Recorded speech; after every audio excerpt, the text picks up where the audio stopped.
Yes, sir. Good morning, everybody, and welcome to the Board of County Commissioners meeting for the 29th of June. Would you all join me for the Pledge of Allegiance, please? I pledge allegiance To the flag of the United States of America and to the republic for which it stands, one nation, under God, indivisible, with liberty and justice for all.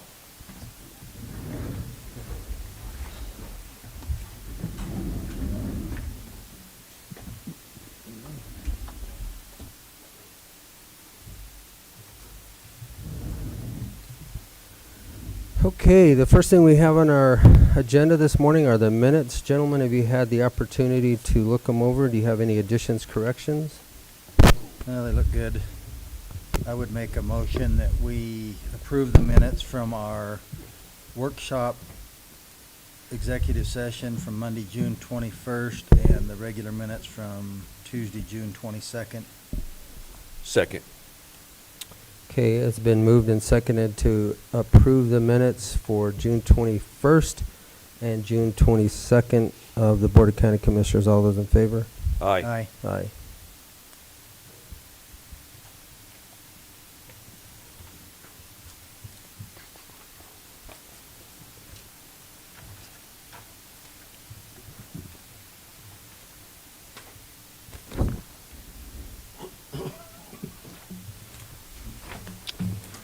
Okay, the next thing we have up is planning. Mr. Haley.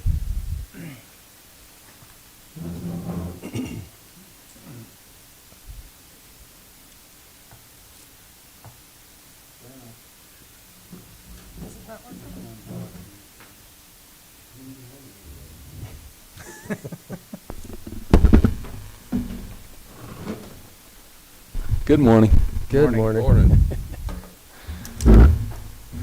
So, I don't know if we need to read the continued public notice statement for Cortez Solar. We can either read it verbatim or generalize it. 'Cause We need to say something. Okay. And record it. I'll call the roll. Commissioner Candelaria, Here. Commissioner Lindsay, here. Commissioner Stevenson, Here. Administrator Powers, He's here. Attorney Baxter, Here. and Kim Purcell, Montezuma County Clerk and Recorder.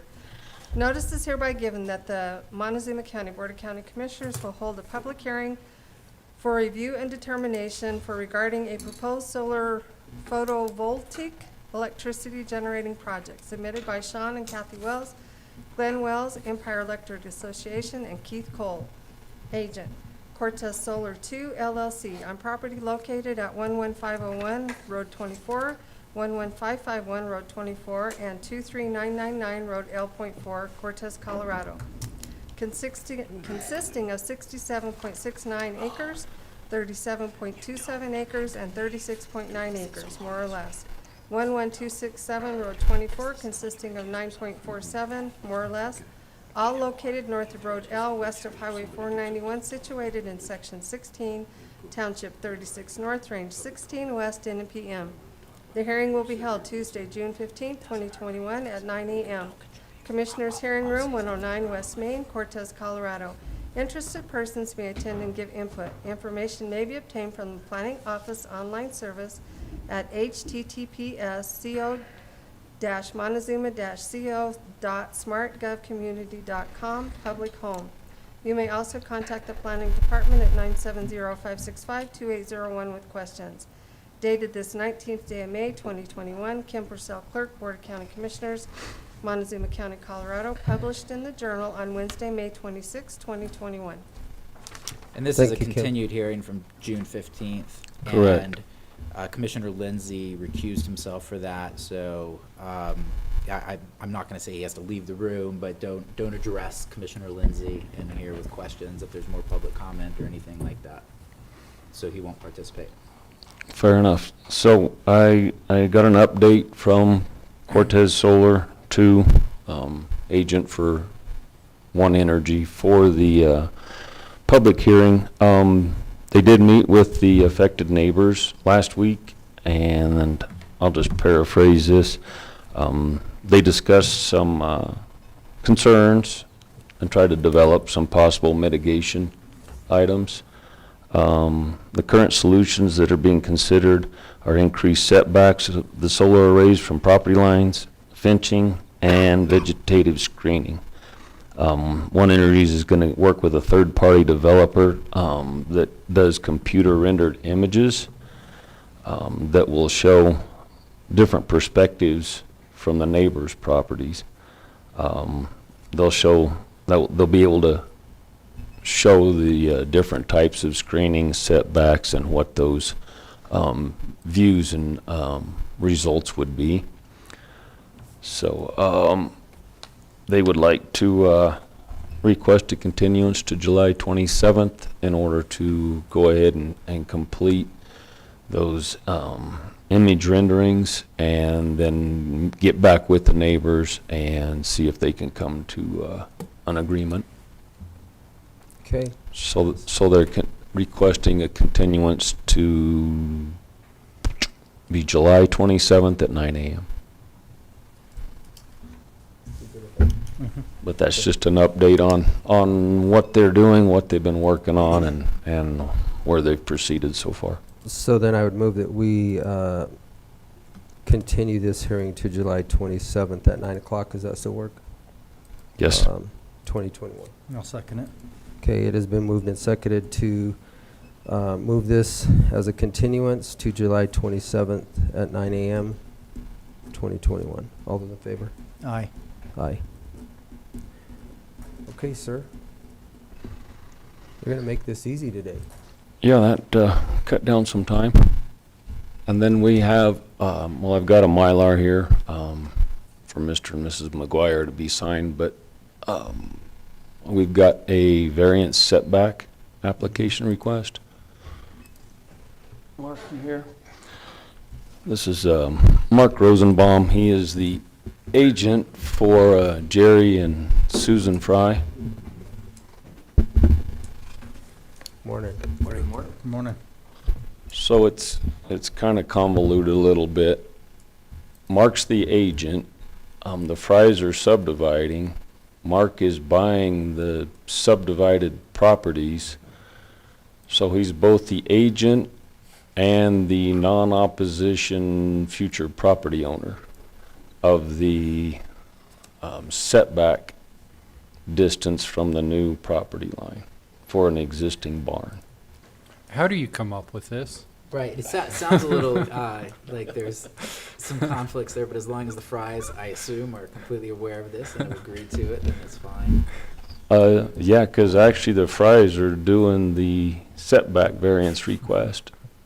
Right. But because he's their agent, now he's the future neighbor that has to agree to their variance request. And there is a non-opposition letter signed.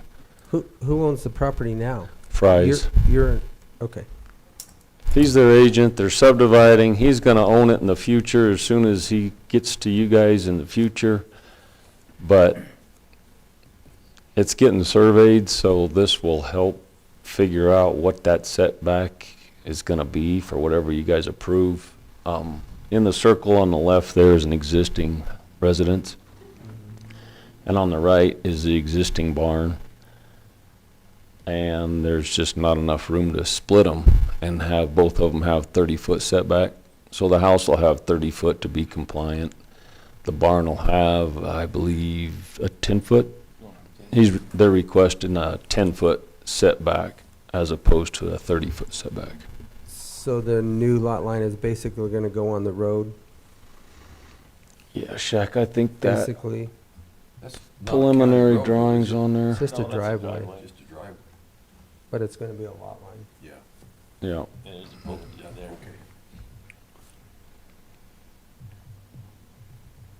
If it was easy, anybody could do it.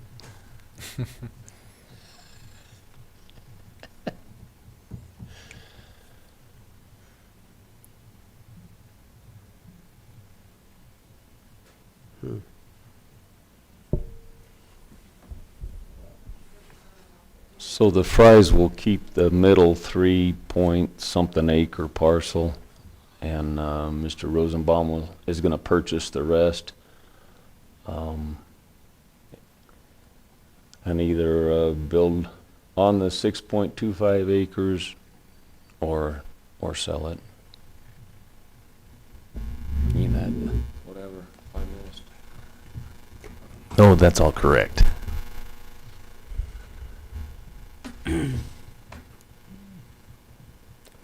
So the option was either removing 30 feet of that outbuilding or getting the variance so that we can both maintain driveways to our houses. So where is the driveway? Because it looks like they're shared. Yeah, it would be a shared driveway all the way to that that western lot line.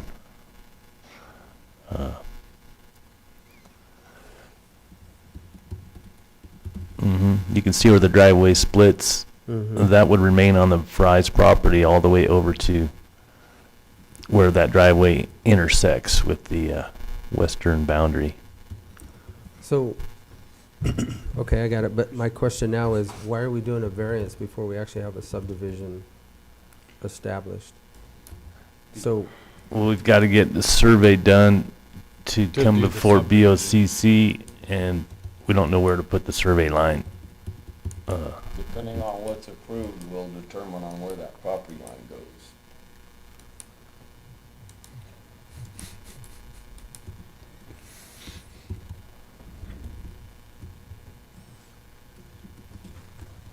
and then that'll just, It's not compliant if we bring the subdivision to you ahead of time without the variance.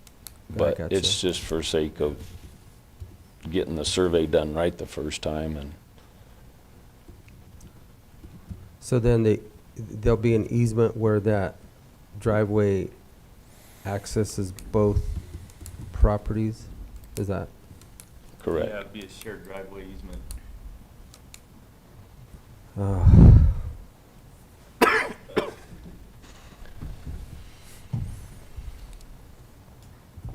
I mean, you can obviously do that. I would recommend against it, because then we have issues coming back to us that these are easements and this person's not taking care of the road and this person's not taking care of the road.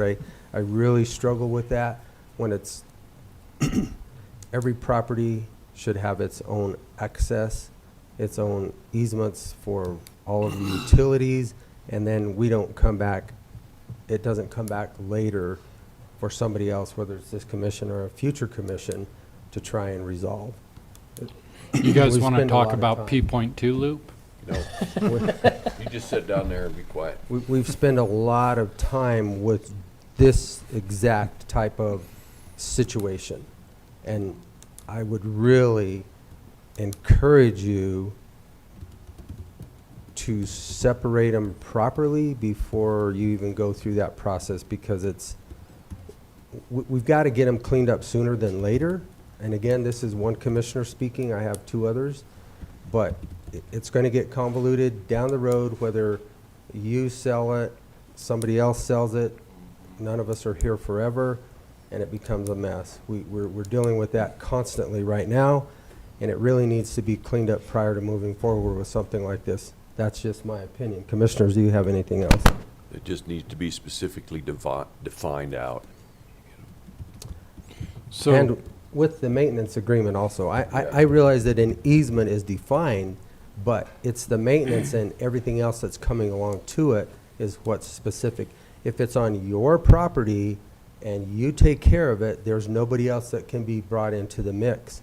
In this situation, an easement that you're sharing, once your neighbor, it may not be the Fryes, it may be somebody else tomorrow, and then they're in here wanting us to solve the situation where in reality we should solve it right now before moving forward. so could you approve the setback and then say you need to have the rest of this In the in subdivision, writing yeah. before you bring We the subdivision forward? I'm just seeing something here that's gonna be a potential problem that I really don't, I think it should go, I think it should be fixed before it gets messed up worse. Then we'd only have 782 to figure out in the county. Correct. Well, it's one. Instead of it's one- 783. It's one off of the list if we don't. I mean, sooner than later, all of these are going to get in front of somebody. So why keep messing them up? So again, I would encourage you that each access is on its individualized piece of property. Therefore, there are no issues going down the road. So just like the lot to the, I guess would be the east, that 6 acres, it's got its own easement for its own access. It's specific. You Right. can do the same thing over here too. Yeah, well, that is clearly an option in the future. Should this driveway become contentious, It will. then I'll just add one. It will become contentious. Yeah. Maybe not with you and maybe not with the current owners, but somewhere down the road, it will become contentious. Could that be just cleared up in protective covenants? Or Depends on how you and your attorneys draw your protective covenants. I can't Yeah, answer that. that could be addressed in the covenants and that should solve any contention, but Well, there's clearly another solution if it doesn't work. There's plenty of room for another driveway there. anyway, we'll get back to the variance. I'm just looking at the potential Yeah. hazards that you're going to deal with here. So, gentlemen, do you have any questions or comments? No. I don't I have- just like to see it cleaned up when it comes back for subdivision approval. Okay, Everything defined out real well. yeah. Me too. You know, we have easements in place right now, and we're dealing with people in here all continuously. Why don't we fix it for them? And it's really becomes a civil issue, and that's what's going to happen again if this driveway isn't pushed to that lot. It just needs to be specific. I'm just encouraging you to fix it properly before moving on with the subdivision. Will do. Okay, Joe? You want to move it forward then, or? I move that we approve the proposed variance setback application submitted by Jerry and Susan Frye on the property located at 25368 Road T.5, Dolores. Second. It has been moved and seconded to accept the proposed variance setback application submitted by Jerry and Susan Frye, agent Marc Rosenbaum, on property located at 25368 Road T.5, Dolores, Colorado, consisting of 35.90 acres, more or less. All those in favor? Aye. Aye. Okay. All right, thank you. I found a correction that I need to do in the variance document, but I'll get that corrected and bring that back in for signature. Okay. So all I've got left is to sign a Mylar. Okay. Thanks, Mark. Thank you.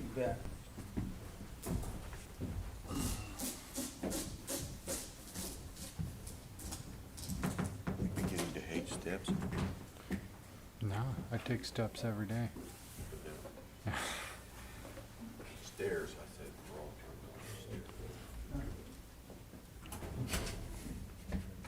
Important distinction.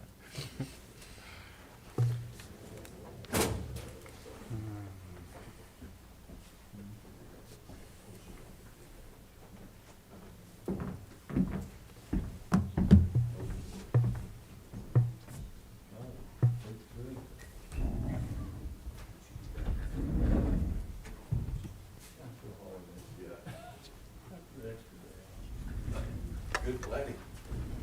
Maybe that's why she works in your department. There you go. However, we're gonna do a hybrid workshop on the 12th, because Greg Felsen has the CSU peeps coming. So Jim and I are gonna zoom in from Maryland. I should,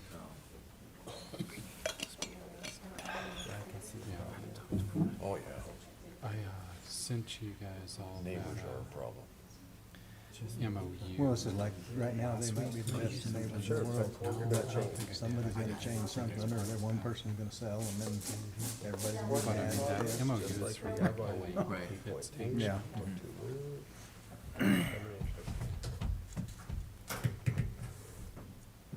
See, we're drawing a big crowd on here. Oh, you can tell? Yeah, Well, it says how many are watching. Okay. That's all I got unless you got something. I No, guess, sir. I guess if you or Shaq can get me the information on the shed lady and her I've got it. shed on property, then We we can can- move forward with the. we can send her a letter.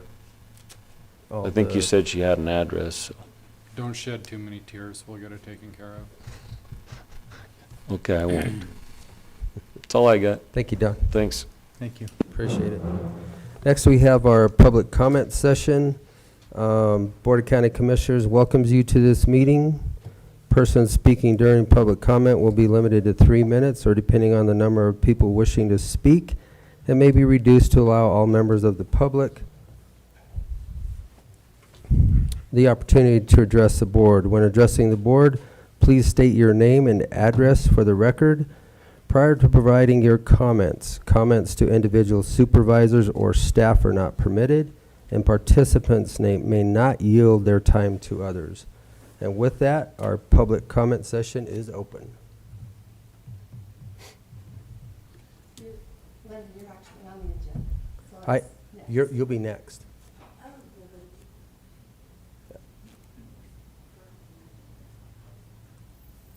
I have you actually on the board, so, okay. Public comment. All right, seeing none, we're going to move right on. With that, we are going to bring up our Linda Smith, our city clerk, and she's going to talk about local elections. Good morning.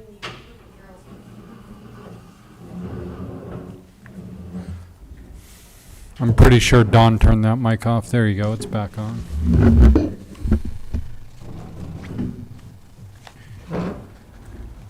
Good morning. Good morning. Good Good morning. My name is Linda Smith, and I live at 11833 Road 27.3.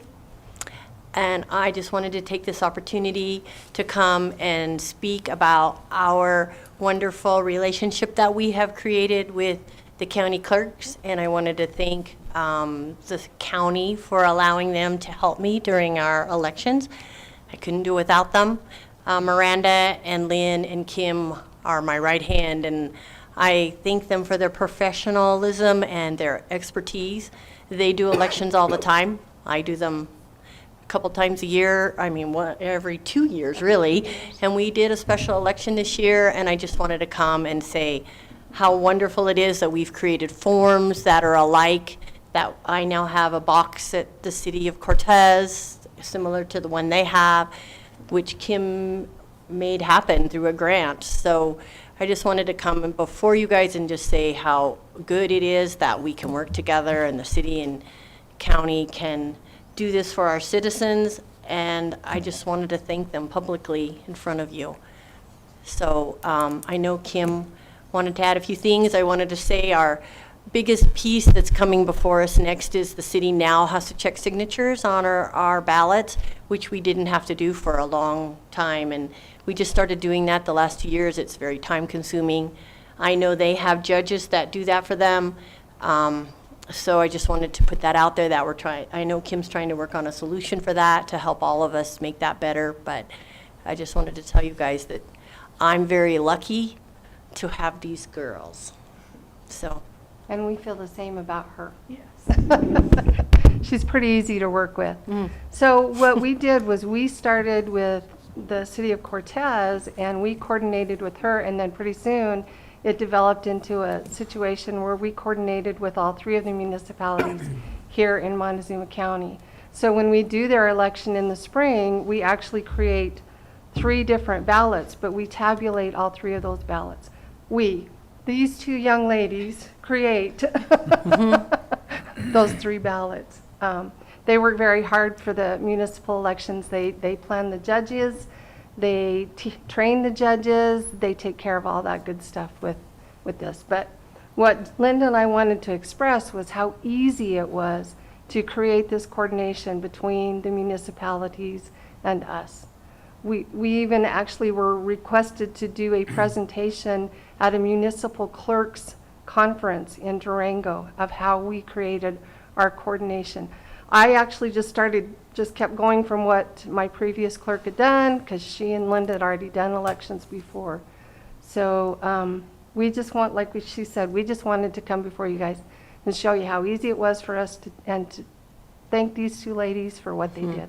Did you do that presentation already, or? It's already been done. It was done last year. And we actually had all of the municipal clerks, all three of my municipal clerks, and Tiffany from La Plata County, who's the county clerk, and their municipal clerk that did the presentation at the conference. It was for all the clerks all over the state of Colorado, and they were just amazed at what we have created. A lot of clerks were asking for our forms that we've unified for all our citizens to notice they're all the same. You know, they really are not confusing, and it was just really well received. We had a lot of people asking a lot of questions about how we worked with our county clerks to make this happen, because it doesn't happen. It's not that way all over the state. No. It doesn't happen all over the state. So Correct. we have something special and good here. So we just wanted to share, and I wanted to say thank you. You know, June 8th, we had a special election, and they just rocked it out of the house. You know, I did my little piece, but they are the people they are who the community trusts. For me to have counted ballots would never have worked. First off, I don't have the equipment. And what a waste to have purchased that with citizen, taxpayer money when they have it. So what we have created is just, we have an intergovernmental agreement, and it just works well. And sometimes it's nice to hear that it works. It really works. Nice And to we hear have a that. system, and it's just really good. But it was a great class that we were able to offer, and it was great Kim could come, and people were just it was really good to be able to share it with the state of Colorado. Sometimes common sense does rise to the surface in government, you know. It does. It really does. And I know long after Kim and I are gone, it will continue on. These girls right here, you guys have some superstars. And we just wanted you to know it. Yeah. Well, I appreciate it. You and bet. I think we very do much so. too. I definitely appreciate every department that we have within our county. And just so that you're aware, we were able to meet at our breakfast yesterday with your leadership also, your new city manager, and with all the municipalities. We're going to go to bi-monthly to start those meetings instead of quarterly. Good. Because we have new leadership, and we're trying to, from our perspective, trying to even make it better so that you all have a better working relationship and know that the city and the counties can get along and work together. So I do appreciate it at your level, what you guys are doing. Thank you. I think that's one of the reasons we wanted to come before you guys, is because we knew there was new leadership on both sides. And I believe Drew was planning to come, but something came up where he wasn't able to come. But that's part of why we wanted to discuss this with you guys, because we knew that you guys were making that effort as well. And the girls are going to come to the next council meeting. I'm going to introduce them to city council and thank them in front of them as well. So, we're just building that bridge. So, but thank you for having us, and thanks for listening to me. You bet. Yeah. Thank Thanks you for for coming. coming in. Sure appreciate Yes. it. We love it.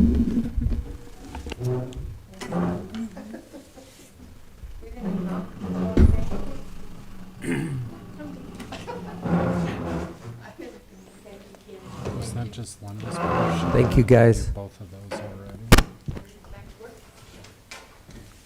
Yes, we'll find out. So I kind of got you both right there in one shot then. Did you just take care of your agenda item? No. Oh. Okay. Okay. All right. Well, then we're going to go right straight to our county government, and Kim Purcell again as our clerk. So if it's okay, I'm going to report from up here. Is that all You right? Okay. So I just wanted to touch base with you guys about some things that are going on in the clerk's office. With our digitization project, we still have, I think our grant was 500,000. We have the database. They are working on how to implement it with our current system so that it will be available. Last I heard, they were almost done with that, and then they'll be contacting me to get it connected so that anybody that wants to can do the research online for everything that we have in our recording. Wow. It's quite a project. It's pretty awesome. On the motor vehicle section, I don't know if the new commissioners remember or have heard me talk about our motor vehicle kiosk program. This is a program that the state put out where they actually put like vending machines, is what I call them, in different counties so that if one of our constituents was going to school up in Denver, they could actually go to one of these motor vehicle kiosks and do their registration, renew their registration. We were working on a project. First of all, we had to sign up for it. And we were working on a project where we could actually get one of those kiosks here in Montezuma County. But we are not large enough population-wise to do that. They've changed the situation. So, but we do have motor vehicle kiosks available all over the state. We are connected. And so if somebody's working in Durango and unable to get to our office, they can renew their registration online or there at that kiosk. I think they can actually do several different transactions through that kiosk, like get a duplicate registration or change their address or that kind of thing. So, If I remember right, that was 50,000 or greater, correct? For population or? yeah, yeah. So we're still way quite a bit behind that. short. Yeah. Can those integrate with like Empire Electric's kiosk? Not that I'm aware of. Okay. We had actually talked to them about putting one in City Market so that it would be available. Right. You know, but they said we weren't. And I'm pretty sure that they wouldn't be able to do, because a lot of these kiosks you can do driver's license as well. So I don't think we would be able to. Okay. What's the benefit of that versus doing it online? Don't you renew your driver's license or your registration online? You can. It's just another opportunity. I think in the Unless you're rural over 65, communities, then you get- a lot of places still don't have, Yeah.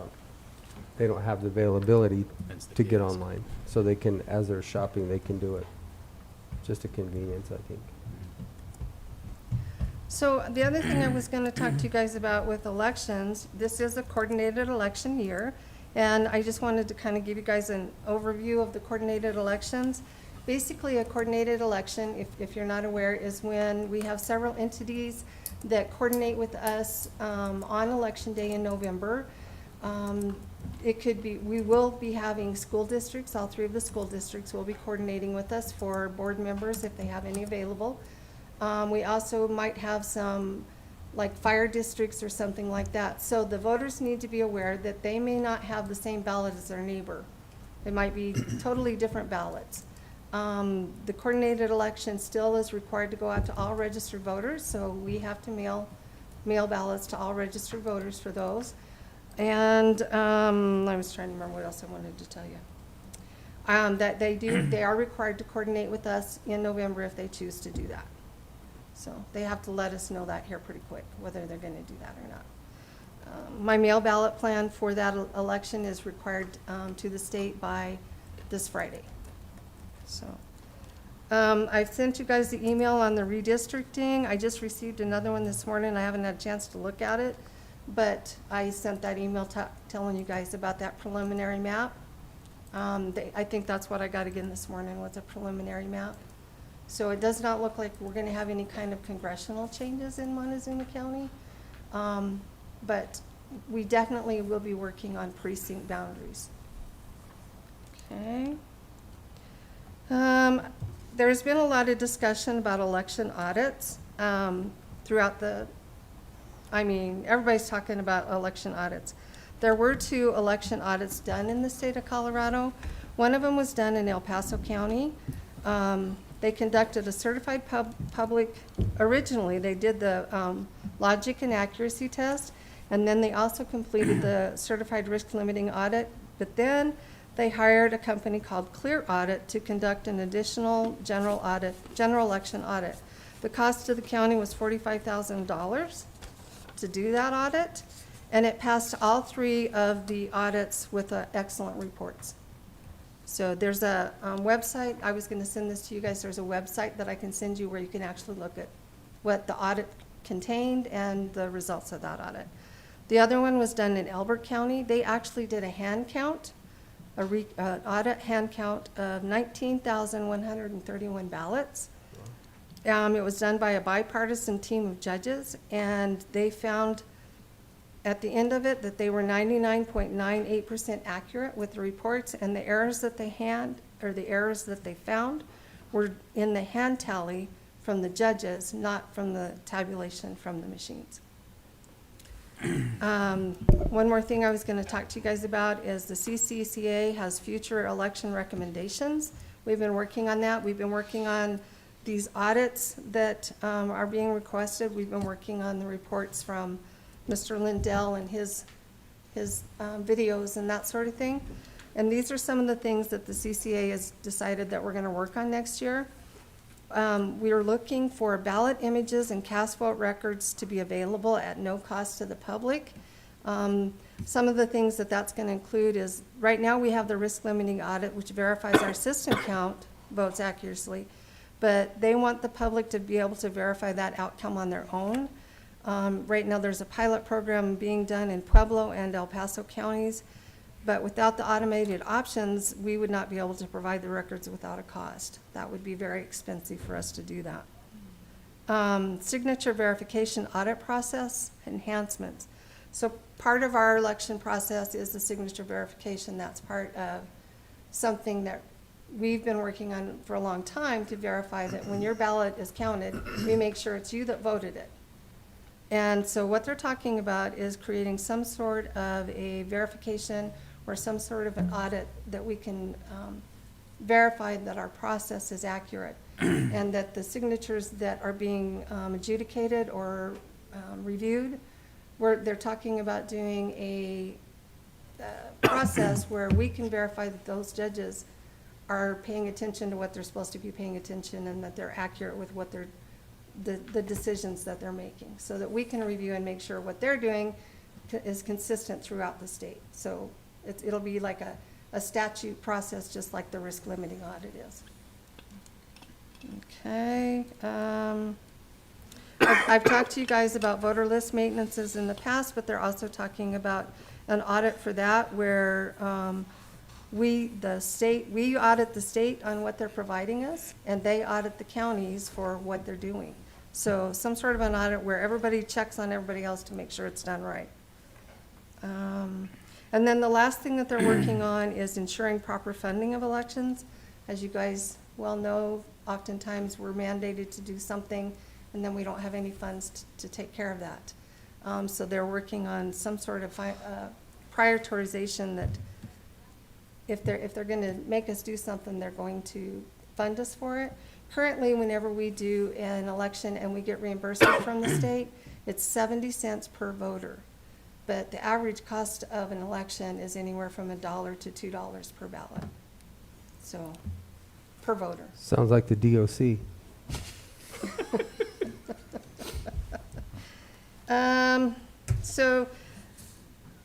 I wanted to talk to you guys a few weeks ago, or the last time I did a report, we talked about the Agilus Duo.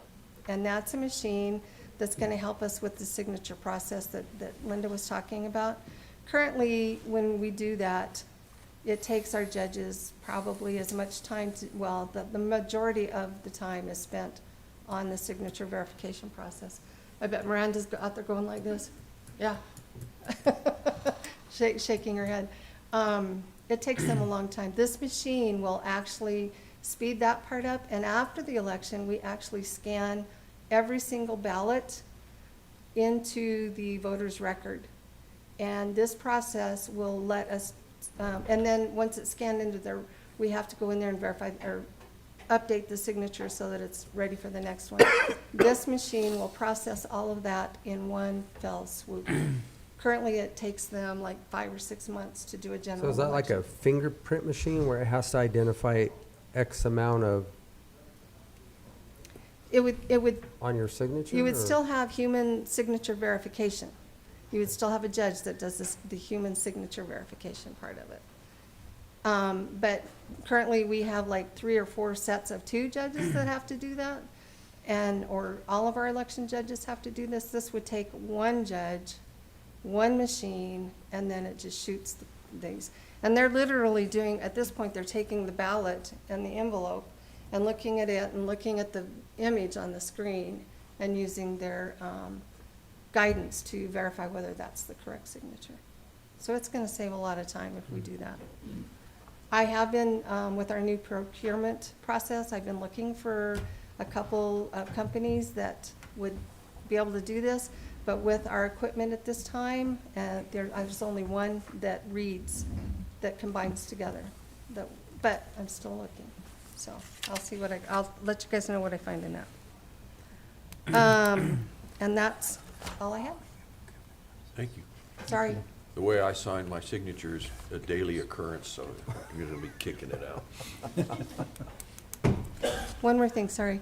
I was told at the clerk's conference the week or so ago that I was up there, that the Agilus Duo might be considerable for the COVID funding because it's, Infrastructure.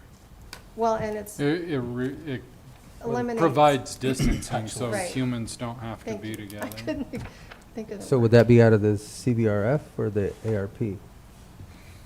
What was Or- the price again? 65,000. And I think I do have that We in my could budget. probably do it CVRF? out of either one.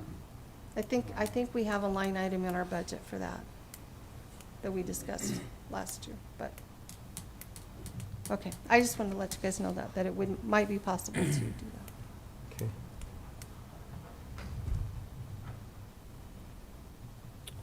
All right. Next on our agenda, we have a Clay Tilia, is that correct? For discussion on fireworks. Good morning. Good morning, Morning. sir. Thank you guys for having me, take some time. My name is Clay Tillia, live at 18688 Road 23.5, on the West Fork Lumber Company.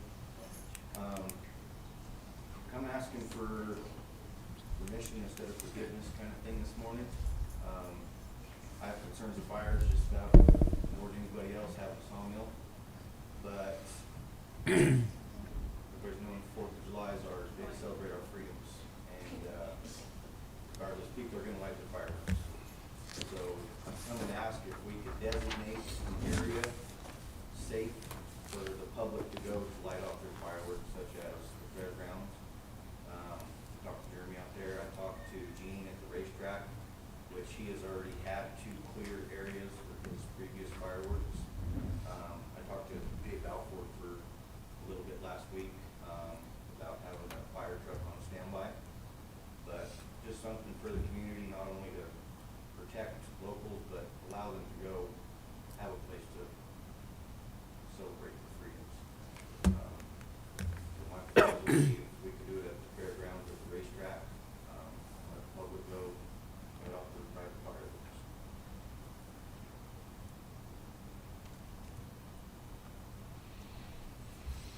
So. And Never I had have this kind of a the, request. I have It's, the fire protection chief and Justin Goodall here, if you want to get their input. Well, actually, if you want to, Chief Balfour and Goodall, I don't see him. Or, sorry, not Goodall, Justin. Justin McGuire. That's the I'm difference. thinking the difference, I guess Goodall's not my first Irish. question is typically, what kind of a bond are you willing to put up? Because we have a lot of infrastructure and facility out there, and just like the cities, municipalities have bonds for anybody shooting off fireworks, which is my first concern. We have a lot of Juniper's opinions out there, but I'm going to defer to Chief Balfour if you'd like to come up. I understand what you're saying, but there's also a great liability that we would accept as the county by getting a lot of individuals out there, and what if somebody gets hurt? I mean, there are a lot of other things that we need to think about. So I don't know what the city has. Jay can answer that. put up for a bond for that type of an issue? Jay, can you answer to that? Yeah, you're good. Yeah, the fire district has the insurance for setting off the fireworks. The city has their insurance and coverage for what takes place in the park, but we specifically have the coverage for the fireworks launching itself, which is what we're responsible for. As far as coverage, standby, I never agreed to stand by out at the fairgrounds, Clay. I said I would stand by in the city of Cortez because it's a safe place to do it if he was able to arrange something, or somebody was able to arrange something with the city of Cortez, but I could never condone the shooting off of fireworks at the fairgrounds. I believe some statements I've heard people make that they've got some 2-inch, maybe some 3-inch, 4-inch mortars that could be set off out there.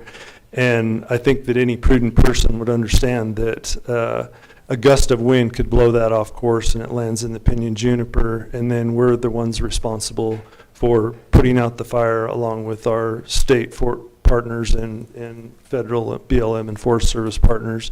And so I will never condone the shooting off of fireworks at the Montezuma County Fairgrounds, because I think it's a bad idea, because all it takes is one person to shoot a 4-inch mortar off, and the wind blows it over and it goes over into the pinyon juniper, and we're chasing a fire for days or weeks.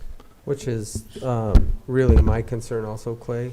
So- I mean, we have a fire ban in effect, and I Right. don't want to state that we have a fire ban, but all of a sudden now come out here and shoot off your fireworks, because you can't control that. Once you get that and you open that door, the door is open, and you could get 2-inch. I mean, I don't know what people could drum up to bring, but just like I said, we have a lot of junipers and pinyons. We're right at the base of the park.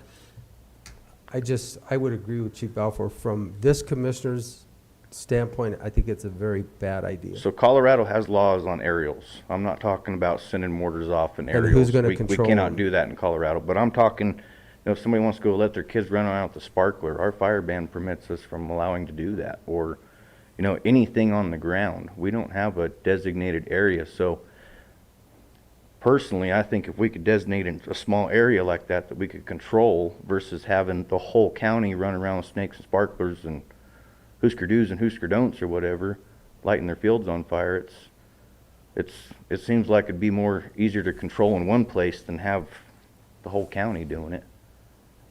So I'm not asking for mortars, I'm not asking for anything aerial. I mean, we have our state laws we have to follow, but I'm just asking for a designated area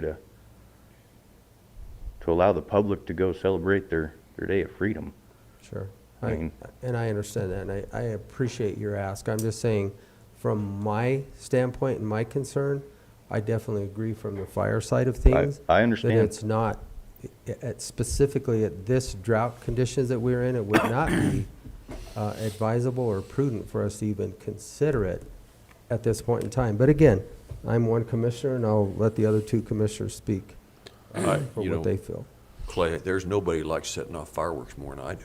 I'd I've be up there with I've you. set my share of fields on fire, but for us, we've got a fire ban in effect. We've declared a drought emergency here in Montezuma County, and here we are at 5 days away from the 4th of July, and to plan an event like that, to make sure everything's in place, I can't see it.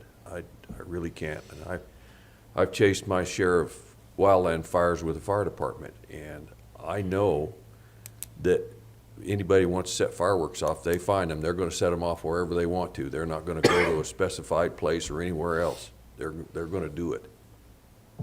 But the best we can do is try and educate people and let them know the conditions that are out there. I mean, thankfully we got some rain today, but in 2 days it's going to be dry again. So I can't go along with this right now. I appreciate the time and the discussion of it, but maybe future we could think of something for the public to do. You bet. And what made me bring this up is Farmington does McGee Park. They open up a parking lot and allow anybody to come light anything. And there's no stipulations. It's any Class C Who mortar. holds the bond? I would guess McGee Park, but the fire No. department has a big part of that too. So San Juan County? I've never heard of that. I saw I looked it up and found some information on it, but I haven't had an opportunity to call Chief Walter and find out who's. Anyway, for us in the drought considerations that we have right now, I don't know what's going on in San Juan County so much. I think they're in the same type of drought situation. I did see their emergency manager send out some information to do a declaration also. So I think I definitely am going to stand behind the way I feel, and with the drought that we're in and with the fire ban, I can't. I respect that. I really do. Okay. And I share fire concerns as much as any of you guys, not only, but my home and my business is based Yeah. around sawmill and firewood. So Sure. a small fire from my neighbor lighting off a sparkler Yeah. ruins my whole situation. Correct. So, but maybe future, if we could, address this next year, if we're in a drought, if we could maybe try to find something for the public to do. But I think we've become pretty resilient I think if we can't celebrate on the 4th of July with fireworks, maybe we can celebrate down the road in September or October. I mean, I think one thing that I have learned is that we have to be flexible, we have to move, and just because a date is a hard set date doesn't mean we're gonna not celebrate it and still. we didn't get to last year. Well, I think we still celebrate it, even if it's within ourselves. We just have to change things at some point in time. So Okay. I do appreciate I it. Thank appreciate you. your guys' time and consideration into it, so thank you. Appreciate your time. Thank Enjoy you. your day.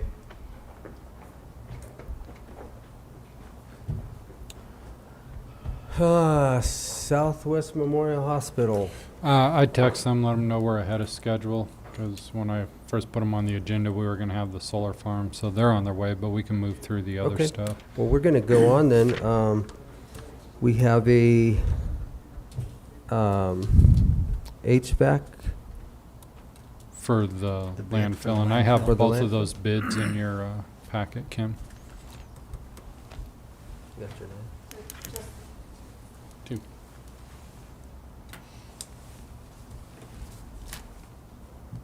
Is Mel here to review these? We'll give these back to him once we open them. He is not.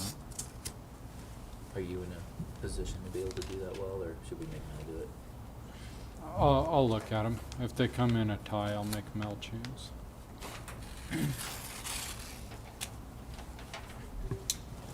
Your background. Okay, so the first proposal we have is for, or actually is from Comfort Air Mechanical for the Montezuma County landfill, and it's for a train, a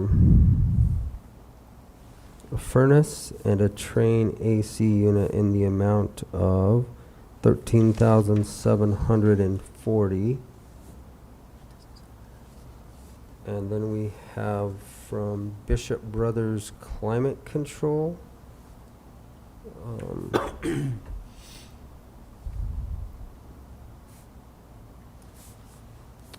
For a Resnor heating and cooling unit in the amount of $12,795. So if you will have Mel look these over, make sure that the Sears on the AC and the BTUs of the furnace are what was spec'd, then we can award this next week. Alright. And actually, we don't have to bring that back to the full board. I can contact you. You've got spending authority up to 15, and we Yep. can just move it forward. Correct. We'll just make the announcement next week. But, I mean, they're within $55 of each other, so if the BTUs are the same, then, Yeah, it's gonna be pretty easy. I just want him to review it to make sure it's what he spec'd. I don't Okay. have any clue what he spec'd. There's $1,000 difference in the bids. One's 12.7 and one's 13.7. yeah. Both are Montezuma County companies, so. Okay, But like Jim said, check the BTUs and and the outputs. Sears on the Yeah. cooler. Are those heat pumps basically? what they're terming? They're split units, Okay, yeah, So it'll provide the heat and the cooling. yeah. okay. So there's deducts from, you can get a little bit back from Empire. Oh, yeah, that's good to know, Yeah. because we've got a heck of an electric bill out there. That demand charge, even when we're not using it. Okay. Sounds more You educated keep than me. demanding We're gonna electricity, go- you know, We're going to go straight into unfinished business then.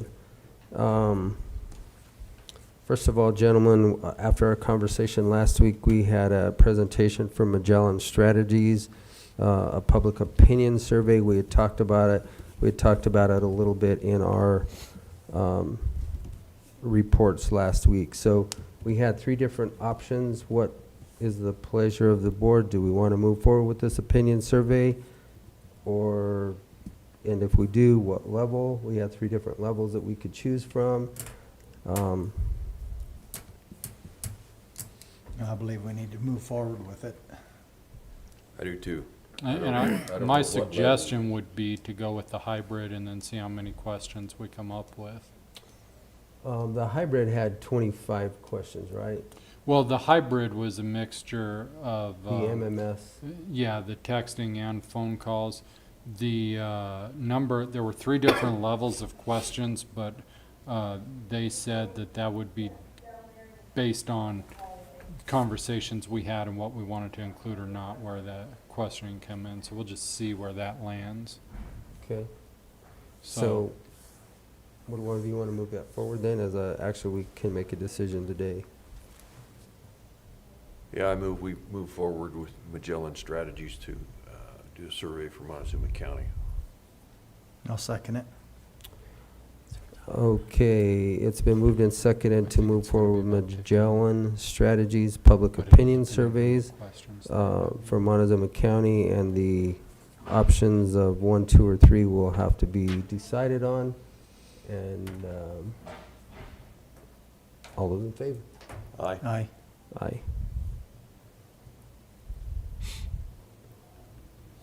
Okay, and then in our work session yesterday, we had another executive session, which I'm sure everybody is just dying to hear what we were doing in executive session. So I'm going to tell you today. About 6 weeks ago, we got a notification from our county attorney that he would be leaving us to fulfill other obligations within his life. So we have basically within set out our job description, and we've had some interviews for attorneys within executive session. We have decided on an attorney, and I'm going to give the opportunity to Mr. Baxter, who will be leaving us. July 6th will be his last day. My last day, my last meeting, it won't be my last Well- actual day. I'll be here a couple more weeks from today, but correct, it'll be my last. It'll be our last BOCC meeting that you'll see him up here with us. John? And then, my understanding is that Ian McLaren, who's currently doing all of the child protection and a lot of other things for us, is going to move up here to this position. We still have an ad out and are actively interviewing. I've had several really good applicants for the assistant county attorney position, or deputy county attorney, whatever you want to call it. And so we will make that decision very soon. I think we have another interview scheduled for tomorrow. And I assume Mr. McLaren, and probably with the consent of everybody up here, we'll hire somebody to come in at that position as well. Probably to start in about 2 weeks from when we tell them. Something else through our interview process, Ian has been here, I think he said, for almost 5 years. Mhm. And he's done a great job. He does a lot of work with John in some of the cases that they have been dealing with. So it's not like we have to train anybody new. They don't have to come in with a steep learning curve.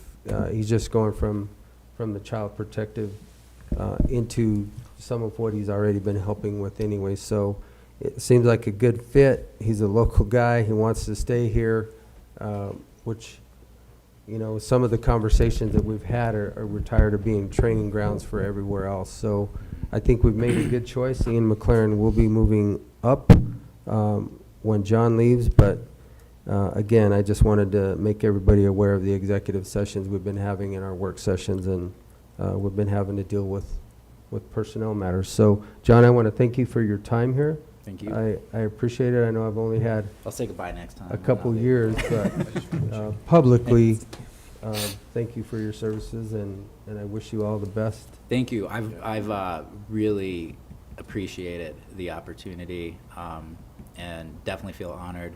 Have learned a ton. I'm not disappearing today, but I know, but I do think Ian will. I mean, he was born and raised here, moved back here after law school, hoping to make this home forever. Super smart guy, and has helped me a lot on many different aspects of what we do. You know, some of the things that I haven't included him in as much are some of the BAA stuff, but he has helped with the bigger BAA things, the Board of Assessment Appeals things, just not the smaller ones. A lot of the employment, you know, we employ under 300 people at the county, but we often have employment law issues. That's one thing that we need to bring them up to speed on, and then the planning code. But I am 100% sure there's nobody close geographically to here that is as prepared to hit the ground running as he is. He is more prepared to hit the ground running than I was when I started 8.5 years ago. There's no doubt in my mind. He has different kinds of experiences, but his experiences are county attorney experiences, 100% of it. So he's definitely well qualified to do it. So I'm happy for him and for you guys, and you know, nervous about me going forward. Well, again, thank you. Well, we appreciate you. So thank you. But And with that, do you have anything in your report? you know, one thing that Ian did last week on Friday is he took, I believe, I should double check this, but James Dietrich and Doug Roth out to the road with the gate across, that doesn't have the gate across it, but it is open, that we have a complaint filed against us. We did ask for an extension to answer that complaint so that we could go check it out on the ground, and their attorneys had no objection to that. It's not something that you have to necessarily do in court, is ask for extensions, but it's nice to get the formality of it just so the other party doesn't try to default you, because they did serve us a complaint. They basically are alleging that it's not a county road. He went out there just to check it out on the ground. I think you all are somewhat informed of this situation, but what I understand is the case is that there was a road there, County Road Y, on our maps over 50 years ago. So it's been there for a long time, goes to federal lands. And it was taken off the map in the 90s and then put back on also in the 90s. It's been rerouted, and you can still tell from aerial photographs that it's changed its exact position, its location a little bit. That usually doesn't affect, it doesn't void county right-of-way. But I guess the issue for the court, I think, will come down to which one is the county right-of-way? Is it the one that exists right now, or the other more primitive one because it hasn't been used as much recently? Our assumption is that the property owner that filed the suit wants it to be the current one, not the old one, just because that one is, I think, closer, right up near his residence.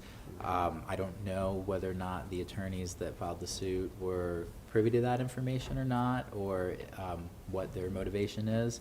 I can't imagine they want it changed.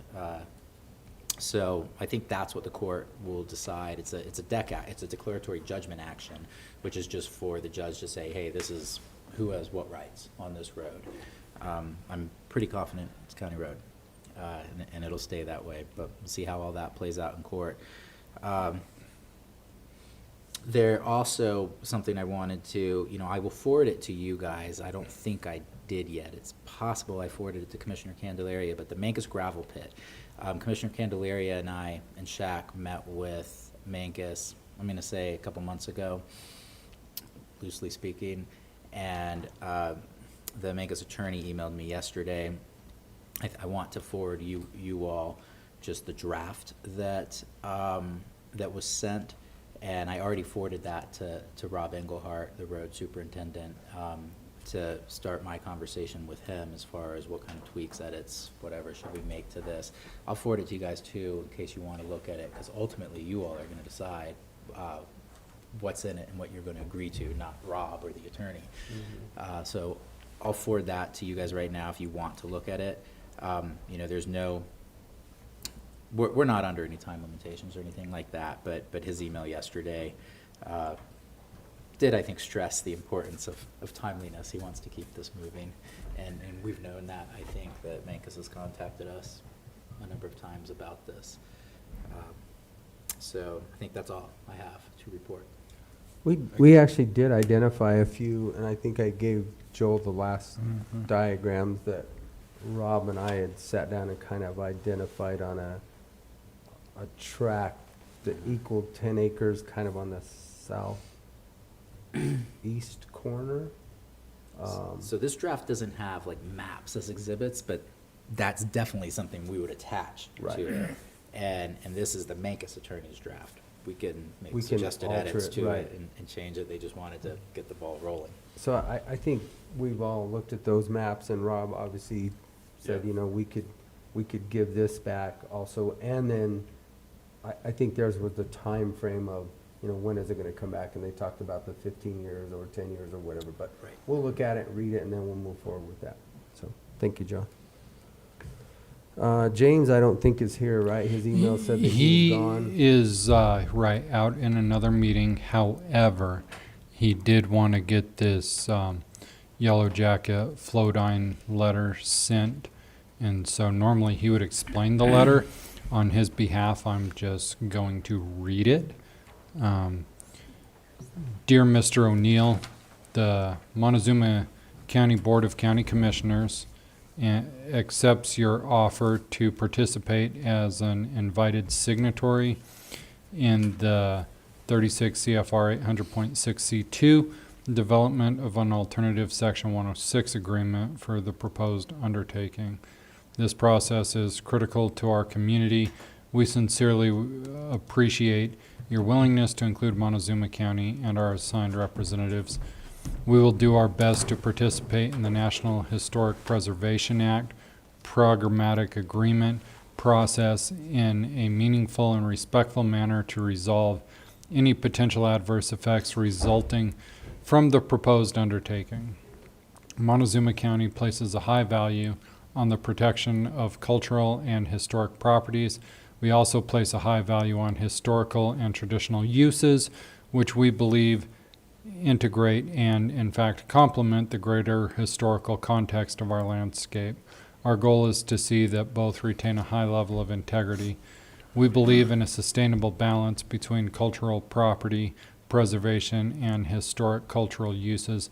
Again, thank you for your invitation. We look forward to working with the Bureau of Land Management and the State Historic Preservation Office on this important issue. Sincerely, Montezuma County Board of Commissioners. And so, in essence, we're just agreeing to participate in their discussions about reauthorizing grazing on the Yellow Jacket Flowdine.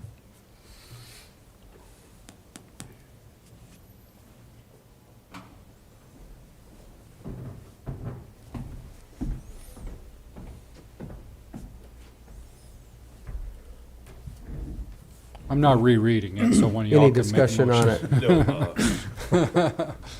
I would move that we sign this letter to participate in the Section 106 agreement for the proposed undertaking. Second. So it has been moved and seconded to sign the letter for the participation in being sent to Ray O'Neill, the monument manager, in regards to the Yellow Jacket grazing permit. All those in favor? Aye. Aye. And Mr. Dietrich did have another letter, but he wants to revise a couple of things in it, and we're not up against a tight deadline on it yet, so I think we're gonna let the other one go for now. While I was gone on June 1st, you all had approved for the noxious weed director, Bonnie Loving, an agreement with the Forest Service in the amount of $10,000 that she'll be receiving from the Forest Service. We have the award letter here.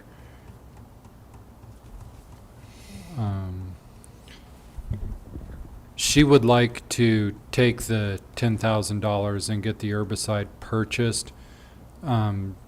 She doesn't have that much remaining in her herbicide budget. That she would need this $10,000 to cover that, which is fine because the award amount is for $10,000.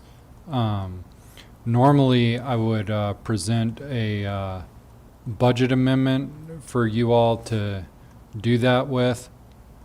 However, in earlier conversations, when you allowed her to advertise for more help with her free Adafite crew, we didn't know how much that was going to end up costing.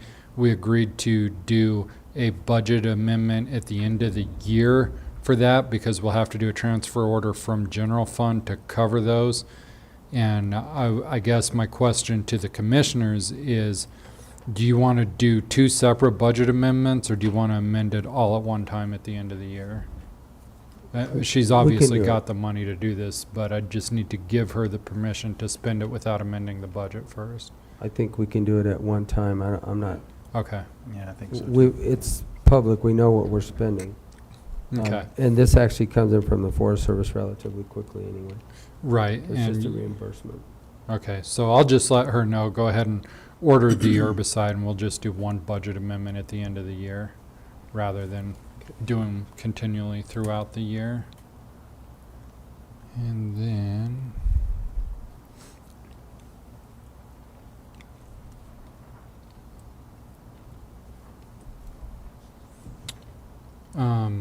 John, do we need, because of Will, do we need to vote on that now, or just when they amend the budget? Either.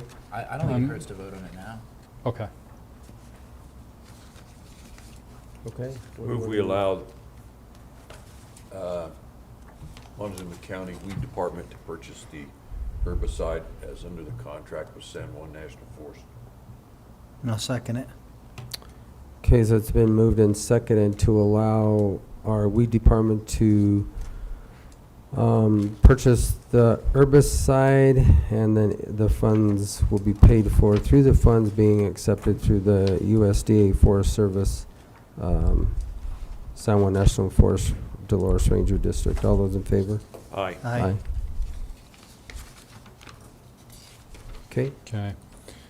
And then, as you know, and I've already public noticed, there will be a meeting this Saturday, July 3rd at 2:30 and at 3:30 or 3:15 or something like that, here in the Board of Commissioners room with the Attorney General. The first one will be for the people involved in the opioid settlement, and then the second one, the Attorney General is going to meet with the public. I just want to put that out there one more time. It has been public noticed, but we will be meeting with the AG here Saturday, July 3rd at 2:30 and at like 3:15 or 4 or something like that. I don't remember what time the second one was. It's in the newspaper. It's all over Facebook. Everybody's got the information, so. I think it's been shared pretty broadly, so. Yeah, It is out there. yeah, yes. The Attorney General, Phil Weiser, and his staff will be here in person. It won't just be his staff, it will be him. So I don't know if they're doing good fireworks at Dunton or, but he's coming here, so. Good. All right, and that would conclude my report, unless the commissioners have any questions. I have none. No, Commissioners report, Commissioner Lindsay. not much to report. Going city council meeting, I sat in on it, and not much there going on there. Now, meetings are now open. Council's there in session, so anybody wants to go put in their public input, go ahead. Other than that, a lot of phone calls, some reading, and that's about the size of the report. Okay. Last Commissioner week, Stevenson. I wasn't able to make it to the Mancus Town Board meeting, but I did talk to them, and there wasn't a whole lot went on. They're gonna start their budgeting stuff at their next meeting, so they're gonna start really diving into things there. I did meet with, the agents for that Cortez Solar 2 LLC last week, and they've been out talking to the landowners and stuff, and it looks like things are coming together out there pretty good. I think by their next deal here, they'll have it worked out with the neighbors, and everybody will be semi-happy. I don't know whether everybody will all be happy, but they'll be a lot happier than they were when it started, so. And then just talking to a few people about things that are going on, and John, I don't know, did you get a chance to write the letter for? So the letter's gonna come from planning. I talked to Don about that last week. Followed up with him on Friday. Didn't follow up with him this week about it. Letter's not out as far as I know. Okay. I'll double check with him right now. And that would be for the Road 21. Road 21 issue? Yeah. Yeah, I think I left him a voicemail after I spoke with him on Friday, so I should just double check with him and follow up today. Yeah, we just need to keep on top of these. Once the initial letters are sent, if they're not complying, we need to stay on top of it. If we're gonna enforce stuff, we need to enforce it, and if not, we need to quit sending letters. Right. As far as I know, it's not out yet. And that's about it. Okay. All right. Well, for me, my first big meeting was Thursday, the Housing Authority meeting. I don't know if any of you have noticed the progress, but one of the 15-unit complexes down there, they have the first floor totally framed with the second floor on top of it. The old Calkins building is moving along quickly, but that's mostly interior work. And again, that'll be 42 units that will be completed in the year of 2022. Everything down there right now is going really well. So if you go by the post office, look to the south, and you can see what's going on down there. Discussed a few pieces of property that the Housing Authority owns in Mancus for sale, whether or not we wanted to sell those. And then the big discussion was, really with housing, one of the biggest discussions that we deal with in every meeting that we're at is how do we become to create more affordable housing. So a lot of opportunity is going to open up there and to figure out what we're going to do.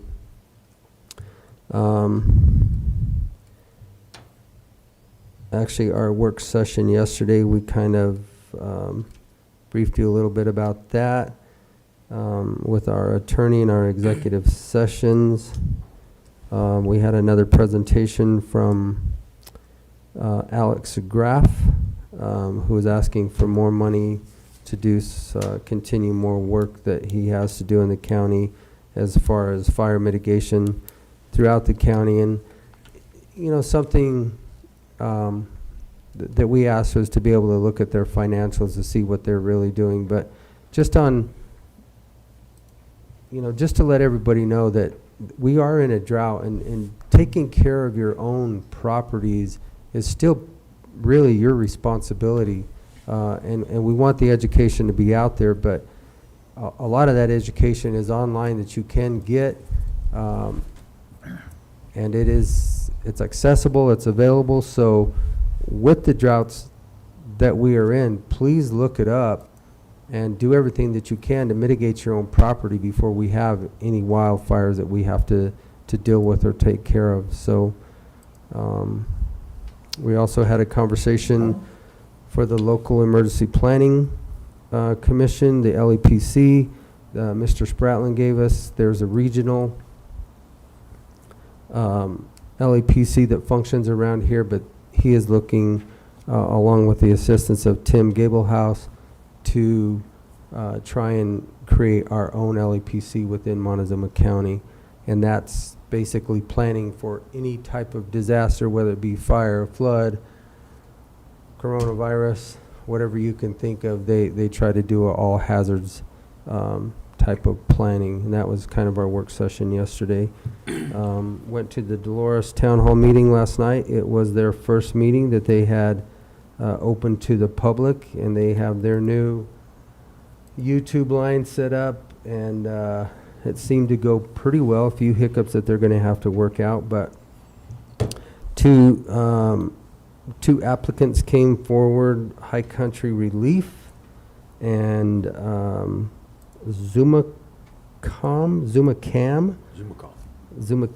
and these would be both of these applications for retail marijuana were sent forward, and that will be on their agenda in the future.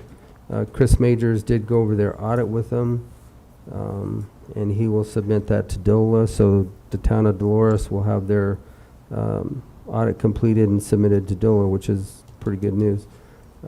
Discussed some food truck ordinances, and they also discussed the drought planning, and they approved that. They're doing voluntary restrictions within the township of Dolores, asking people to minimize water. It's a voluntary program right now, and I think it was a great ask. And that kind of concluded that. I did have a governor's call with the governor's staff just prior to the Dolores meeting, and mostly they talked about, it was a pretty short meeting, but they talked about the variant and how it has hit Mesa County so hard. They're really curious to see how things pan out after Country Jam, a four-day session that went from Thursday to Sunday, and to see, you know, if that variant spreads or moves any farther out of there. So, oh my gosh, let me see what else. Chris Majors also presented Mancus's audit last Wednesday, and he's here doing our audit now. And so, just to let you know, you'll be getting your audit from the county pretty soon. I've also been trying to keep up with the do's and don'ts of the American Rescue Plan that was given, the funds that were distributed directly to counties. I think you guys saw the notice that ours was completed. We got the first disbursement. Just some highlights for the public education part of that. You know, some of the things that they go through. May or can recipients use funds to respond to the public health emergency and its negative economic impacts by providing direct cash transfers to households? And their answer to that is yes. So, you know, you can directly help a household. You get a little further down, it says, may recipients use funds for general economic development or workforce development? And the answer is generally not. So you'd be happy to know with those funds you can continue to help people sit at home, but not to get them back to work. So just keep you up to date on that. In the short term, we'll be able to use some of that to make up revenue, which may help with some of the Kinder Morgan issues that we're having in the short term. Let me see if I can find that under revenue loss, and it gives a formula to go on that. I think it's also important to note that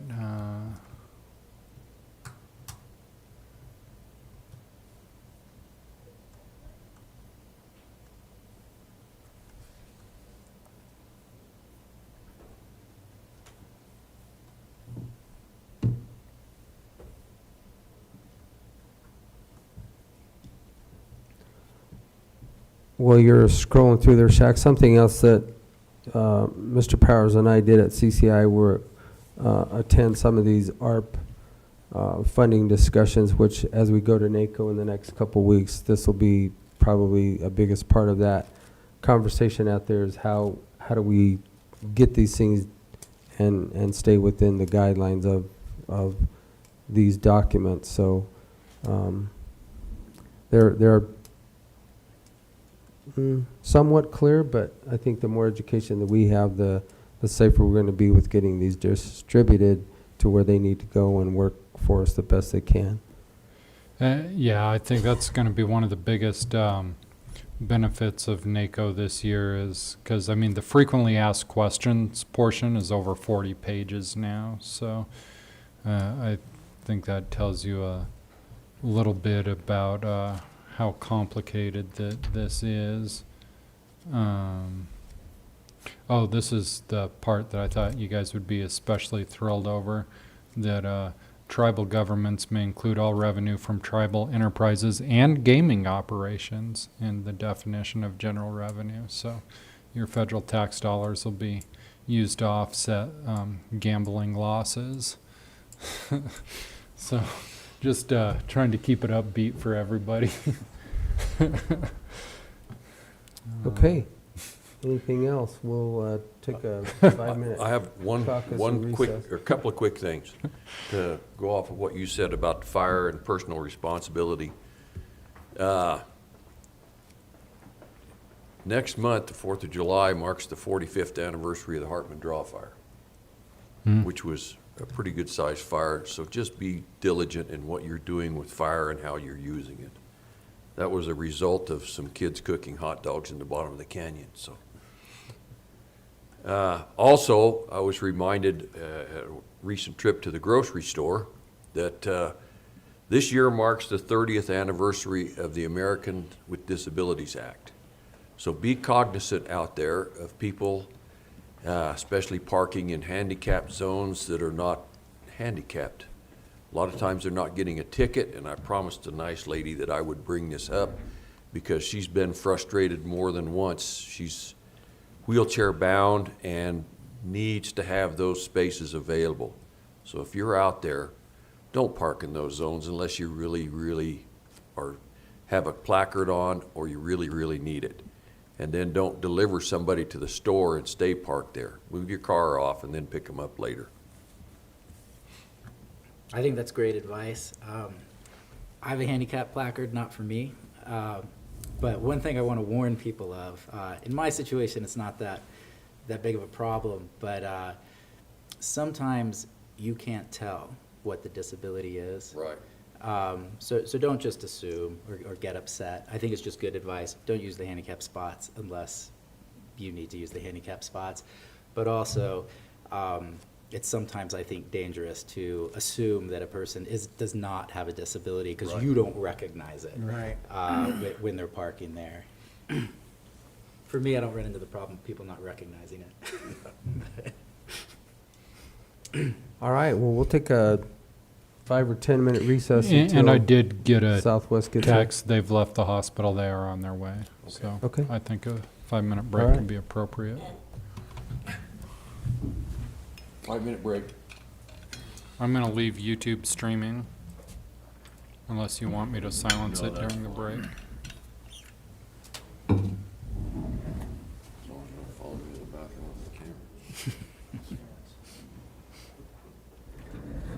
I think we only have that one working up there. Yeah, that one with the benches. The wall, I don't think we use anymore. Yeah, you plugged it in the other day. Oh, okay. I guess it's just not in use right now.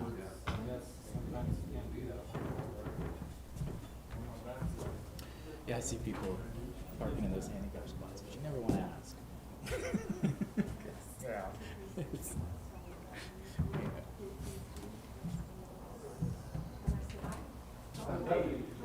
Yeah, well, it was a number of things. One of the reasons for the timing was personal stuff, family, my kiddo, just stuff coming down. I'm going up to Denver for who knows how long to do diagnostic testing and so on. I don't think it's gonna be too long. My hope is a few days, but they give us an indeterminate amount of time. Like, they just say, I just plan to be here for a while. And so that was part of it. But also, but it's a good time. It's a good time. It's a good time for Ian to take it. It's a good time for me to get back into making more money. So, yeah, but Ian has been involved in a lot of this stuff that I've been doing, and so I do think he's very capable. Is he the one that fills in for retirement too? Super tall guy. He's like 6'6" or 6'7". Yes. Maybe you can't tell. These chairs are designed for people like that, not me. I-A-N is his first name. McLaren is his last name. His family's been here forever up near the Summit Lakes area. M-A-C, big C. I think is it M-A-C? It's either M-A-C. It's either M-C or M-A-C. Big C. R-E-N. Yeah.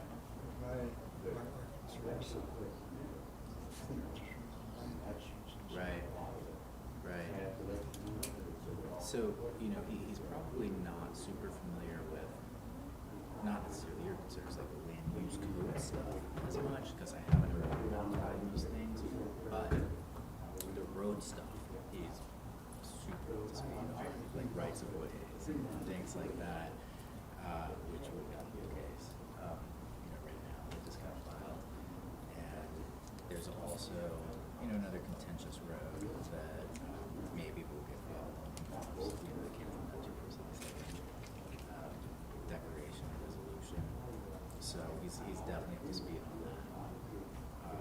Those are bigger, say, public land issues.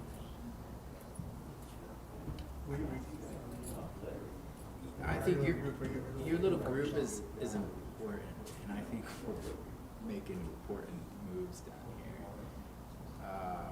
That contingency probably that there needs to be more moves around.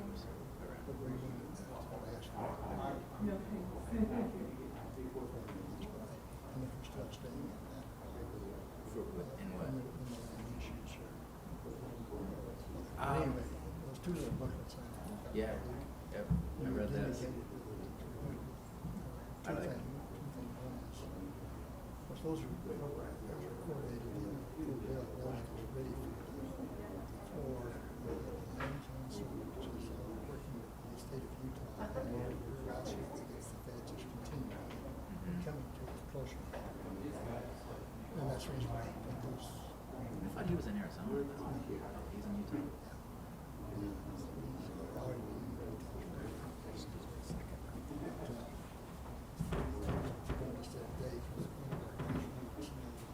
First, a lot of reference material.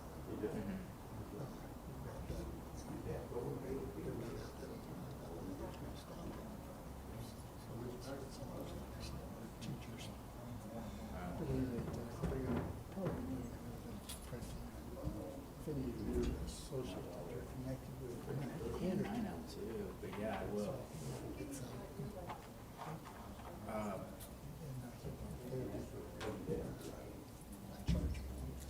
Or I could, I could hit him up directly or have other people hit him up and say, hey, can you give me some copies of this? They'll ask me that for the second book. That was equally beneficial or not as much or. No, it was.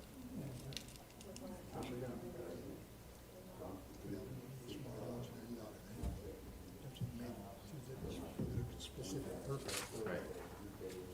I think it's super helpful, and How many copies should somebody be interested? Because we can get it printed cheaper with the more copies we're doing. right.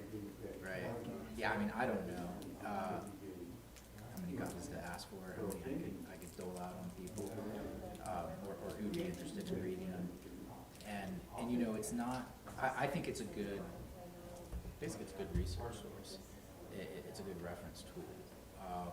Not everybody is gonna look at that and be like, oh yeah, this is gospel, this is law, it's in this book, but man, it gives you good arguments and the right right way to frame certain things. There we go. So, you know, it's the type of thing that maybe he's thought of this, but if he could get a contract with Westlaw or something like that, he can do our legal research and stuff like Westlaw. And sometimes when I type in my search terms or my question with Westlaw, it gives me statutes, federal code, state code. I can limit it. But more importantly, what's often the most useful for me, even though it's not law, black letter law, are the secondary sources, links to books like that. My assumption is I get paid when you get a contract with them. Or Westlaw gives you, hey, here's 100%. You know, we're gonna. Hi, guys. How are you? Kim. I'm well, sir. How are you? Yeah.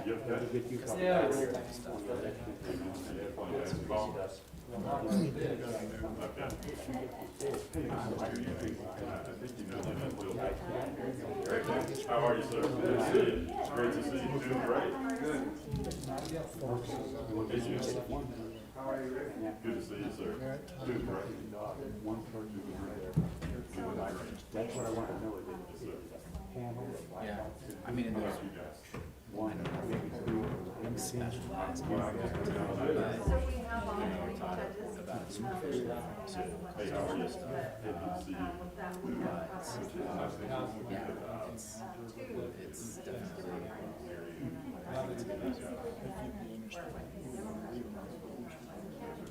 The 20-page document, yeah.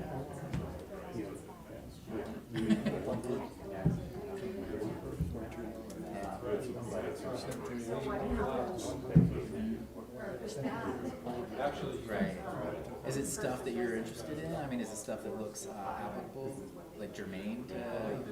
From our standpoint, it's very true. Jurisdiction, territorial jurisdiction. That's the Why don't you guys? Kent, Lindsay. Kent Lindsay, Marion Engel. Glad to meet you. Nice to meet you. Jim, Marion, nice to meet you. Joel Stevens. Joel Stevens. Nice to meet you. Joel, Marianne, nice to meet you. Shaq Powers and basically, if you know, commissioners. Okay, gotcha. If you know Shaq, he's our conduit to the commissioners. Okay. Yes. Doesn't matter. Yeah. I don't know if we're broadcasting live or not. Shaq, are we live or no? Good. So don't say the 7 George Carlin words. Got it. Kim, did you hear me? Sorry. Carlin. Do we turn this off for now? There is a webcam somewhere.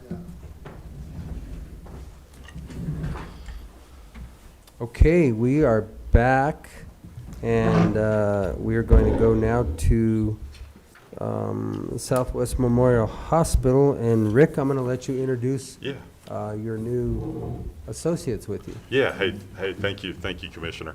To my immediate right is Jeanette Philby. She's our interim CEO. She's been here a couple of months from Virginia. She has, I don't know, 50, 60 years of healthcare experience. No, I'm kidding. She's got over 30 years of healthcare experience. She's going to hit you. She will hit me. I've kind of measured arm length. Mary Ann Engels, our interim chief nursing officer. She comes to us from Tennessee. She has a wealth of experience as well. So it's great to have both of these ladies in our community. So I'd like to turn things over to Jeanette now. Okay. Well, thank you for inviting us to be here. It's my long tenure. I've been here just about 2 months, and what a great community. It's been a very good experience. We're working on processes. It's nice to be a part of an organization where we're focused right now is on growth. And we'll go over a couple of those things on what we've been working with. But I think this hospital is it's quite a gem. If you look at critical access hospitals across the country, and I've done quite a bit of consulting, you have something in your county that's very special. The number of services that you offer that you wouldn't see in a a small area and the capacity to, and the support to grow those programs as we go forward it's pretty exciting.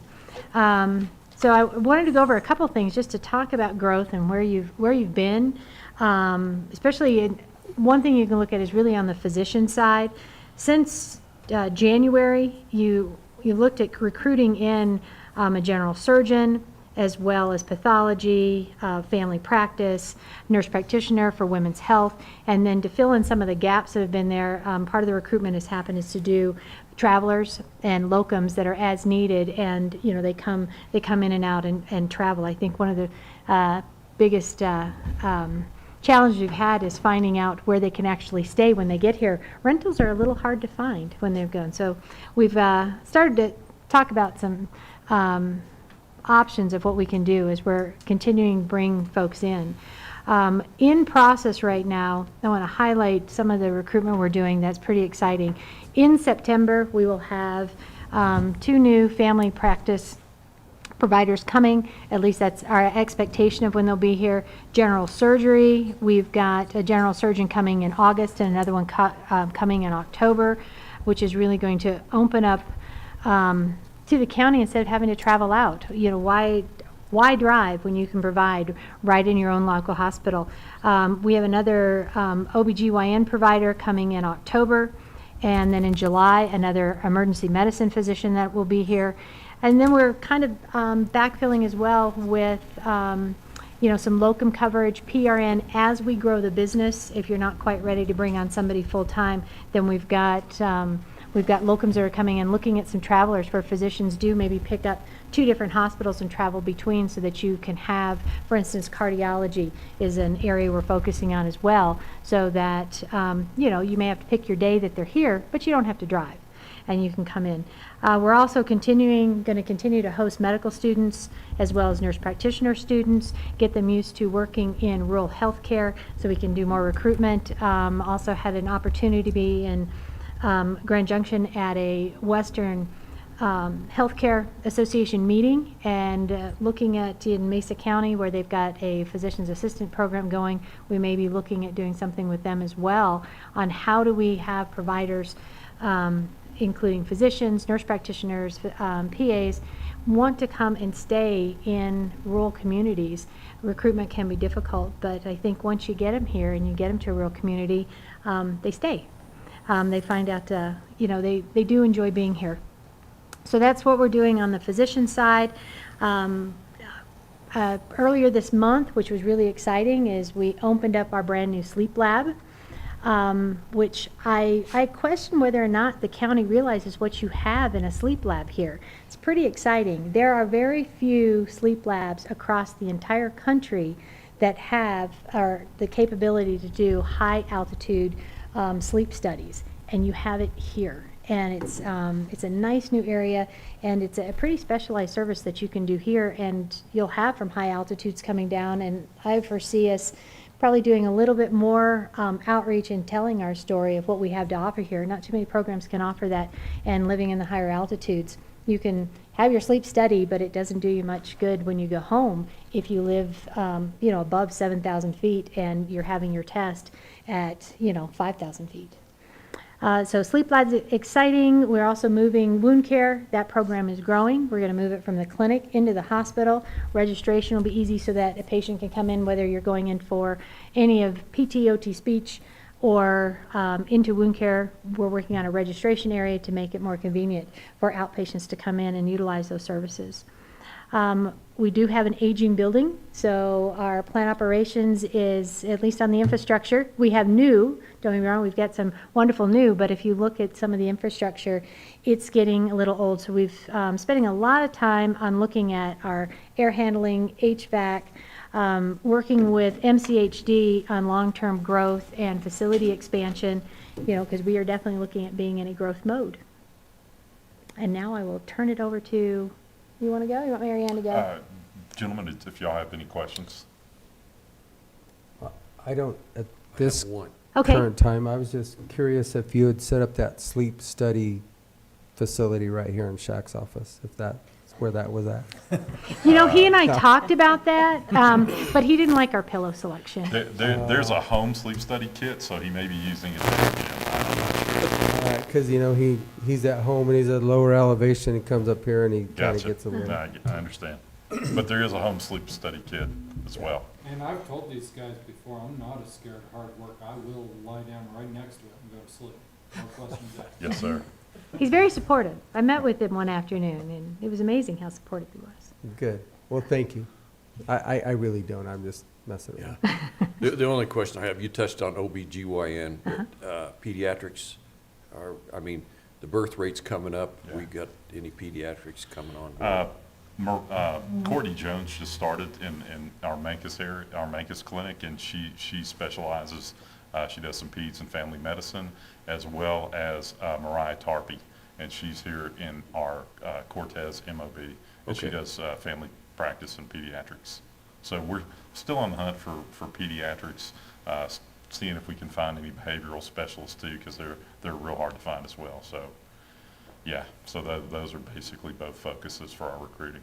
And on behavioral health, we may look at, have a meeting coming up in a couple weeks to find out if we're able to do that more effectively with some telemedicine. And so we'll be working with a program there to explore and see how we can open up that service here through telemedicine. What is interim CEO mean? We're all interims, John, And so even if we're permanent. define that for me. When the CEO, they asked that, with CHC, they have the contract for the management for the hospital. And they'd asked me if I would come and, while you didn't have a CEO, if I would come and be the interim until, you know, such time as decided when they want a permanent. And at that point, we'll have to see whether or not you all want me to stay. John, similar to what Tony did for about a year. Okay, so it's indeterminate. Correct. Mhm. But Even if given- you're permanent, you're still an interim. Everything's temporary in life. But given an opportunity, I would stay. Gotcha. Well, as well, this is my I finished up my second week here. I'm the interim chief nursing officer. I come from Tennessee, most recently right outside of Nashville, been there for 21 years. Over 40 years of nursing and over 25 years of nursing administration. So, and as Jeanette said, I've not spent much time in the West, so I've been very impressed. It's a beautiful community, it's a beautiful hospital, beautiful campus, well maintained. As Jeanette said, obviously it's an older facility, so you have that infrastructure and things that start getting old and worn out. But overall, it's a beautiful facility and just a beautiful community. People are so friendly here, and I'm enjoying my time here. So in my 2 weeks here, I will give you a brief update, and Jeanette and Rick can add to it if you have any questions that I may not know the answer to. I think probably COVID-19 is at everybody's sort of forefront as we've struggled through the past over a year now. Just give you an update. Currently, we are seeing 2 inpatients in our facility, and census has been high as 4. Most recently, we transferred one recently, a patient to Grand Junction for a higher level of care. We do have visitor restrictions in place at this time, 2 visitors per patient. We're continuing with visitor screening, masking of our visitors, and we're following CDC guidelines for our healthcare workers, and that includes self-monitoring temps at home before they come to work. If they're symptomatic, they don't come to work, and then they're wearing masks in all patient care in public areas as well. So we're following CDC guidelines, and if you've been following those, you know they change sometimes pretty rapidly. So it's just trying to make sure that we're staying current with that. You may have some questions about vaccination sites. So other than the pharmacies in the area, our outpatient pharmacy offers vaccinations, as well as our walk-in clinic. And then for any emergency department patient, they are asked if they would like to be vaccinated before they leave. So we're really trying to reach out to the community and provide access to vaccinations for them. You've probably heard about the Delta variant. We had our first Delta variant actually came back yesterday. This was a tourist who came through the area on June the 9th and was tested, so it took that long to get the result back. So that was our first Delta variant. So as you know, that's the most common variant at this point across the United States. Our lab draw station, you may be aware, was currently closed for a period of time. We do plan to reopen that in 2 weeks and get that back open for just better access. And just from a human resources standpoint, all of our hospital leadership positions are filled. Our volumes are increasing in all departments. I know Rick will share more in detail, but as the volumes are coming back, and really some are at higher than pre-COVID volumes, and obviously during the past year or so, staffing had to be modified to manage the volume. And as the volume is coming back, we're starting to add positions. We have quite a few positions open, and that's really to meet the new demand, the volume increases. And I think that's all I have to report. Any questions? Sounds good. Okay. No. I have a question on the test that was done on June 9th. How come it takes so long to get those results back? No, I'm not sure where they're sent off to, which lab, but it's just the turnaround time. They're sent off to not Quest, done- and basically they're looking for, so what they do is they can confirm that that it's COVID, and then they go down these little checklists to go ahead and determine what type of COVID virus it is. And that's what took long to identify it as the Delta variant. It's basic, I think they're growing stuff in a petri dish or doing something like that. And I'm not a clinician, right, as you but guys to can tell. differentiate between what type of COVID and what you're looking at, there is a growth process when you Yep. get to the lab. So yes, we send it out. The longest is how long it takes right now to test and be able to determine which strain that you have, and so that's taking some time. I would anticipate, just like we've seen as COVID goes, that the testing will get more specific and the timing will get a little quicker. You know, we certainly, in our county with the vaccination rate, we are certainly at risk of what you see in Mesa County happening right now, and the Delta variant is it's taking over. If you look at what's happening at St. Mary's as well as at Community Hospital, their volumes are going up and they're seeing a lot. We've been isolated with that, having 2 cases and as high as 4, you know, in just the recent, but that's something we're going to need to be vigilant about and watching what happens in our community, because our community has, you know, we're between 40 and 45% vaccinated, and so we are certainly at risk and need to watch, and we'll continue to, you know, from a healthcare standpoint, you know, do all the masking and the, you know, watching as folks come in. It'll be difficult, and it is difficult when you have a world that's opening up and no masks, and then you come into the hospital or the clinic, and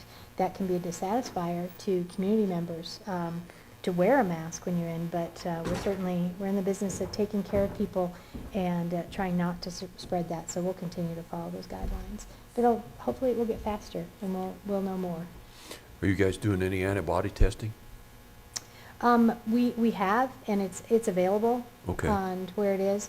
The latest research on antibody testing is that if you've had, and I assume you're referring to if you've had COVID, the latest out there is if you've had it and you've got antibodies, that you may have it with some protection for 90 days. There isn't any research that's definitive out that says that after 90 days that there's any protection at all without the vaccination. Is there any really definitive research out there on COVID? Well, I think as it's coming out, you know, I know there's been a lot of negative as the research changes, and I think there gets to be questions about the researchers or, you know, the experts in this. But when you have something new and you're looking at and you're trying to get information out so quickly, you get information out as it comes and as you get more information. So, like all we can do is work. When this first came out, we all questioned whether or not you could wear a cloth mask. And then, you know, the more testing was done, yes, we should wear a cloth mask when it came out. And I think we'll continue to see some things change as we all learn and as the research continues. I don't think we have all the answers right now, but eventually we will. It's amazing how, in a historical perspective, you know, hindsight's a wonderful thing on what you could have done. What we can go with what we know today, and that's what we know today. And I think that's what we work with to try to keep our community safe. And I do know that not a lot, some community members here went to Country Jam in Grand Junction, so you might see a spike in the next 10 days to 2 weeks. That was I would agree. That was a huge event out there. It was. And I think we probably, you know, Be- we may. It's the wrong term to use, but interesting might be interesting to see what your numbers do in that time frame. And we'll be continuing to track that and watch that as well. And if we need to go back to some of the Facebook Live and information that was happening, you know, kind of at the peak of all of it, we'll watch and continue to be a resource for the community as we can. Something that was discussed on the governor's call last night about the Delta variant was the difference in the vaccinations from Pfizer, Moderna, and then the Janssen. And they're talking about the Janssen was less effective. Is that really correct, or is that definitive is there going to need to be a booster for some of those people that were the one shot and gone, or what do you guys know about that? For what I know, the research is still happening, and the word is still out on Batteries. Huh? Batteries fade. Okay. On who should have, whether or not we're going to need boosters or not. Personal opinion, I think we probably will. Look at what happens with the flu. We keep the flu. You've always have some mutations that happen with the flu every year in order to be safe and try to keep from getting sick, or you may still get it just like the flu. You may still get it, but not nearly as severe or life-threatening with the vaccine. I don't know whether it will be. If I had to make my best guess is it will work a lot like the flu. You'll get your vaccination just like the flu shot every year, and then you get the booster year depending on the variant that's prevalent. Once, you know, the science does continue to catch up with the type of variant or what they're projecting is going to happen this year. The big one we're moving towards is the Delta variant, and now a lot of work's being done on, you know, whether or not are we as effective. I think it's pretty clear that what is effective is that if you just get one, pick the one you're going to get so you can either not catch COVID, or it will reduce your chances of getting severely ill or ending up on a vent or in an ICU.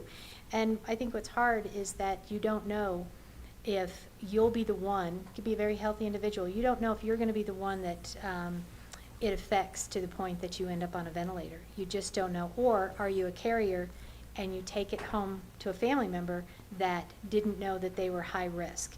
And you may not know yet. And those are answers that eventually I think we will get, but it's new enough and it's mutating quickly enough that we just don't have all those answers yet. Do you think there's any benefit in just go ahead and get all three kinds? No, I think Vaccines? Yes. just pick one. Volunteering? Remember when I talked I about don't that think they've sleep done study? anything. Yeah. Yes, sir. So that was a maybe. I don't know. I don't think that's been something that's even out there yet. I think we should respond in public, since we're being recorded, with no, there's no evidence that that's beneficial. Okay. I agree with John. You know, I bet there's somebody that went and got all three. Yeah, Could be. could be. Okay, I'm going to bring us back away from the weeds. Yeah. Shaq always tries to drag us out there. I'm going to pull us back in. Any other questions you guys have? How can you follow that?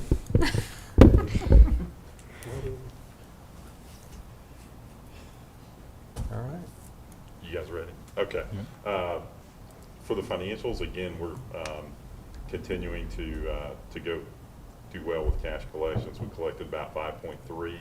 Operating cash did decrease by about $60,000.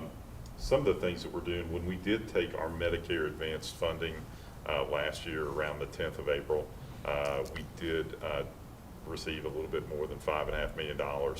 We paid back roughly about $200,000 in April back to Medicare. That'll be taken out as 25% of our Medicare receipts. So if we get 25%, if we get $1 million, they'll take $250 out, $1 million a month. So just doing easy math.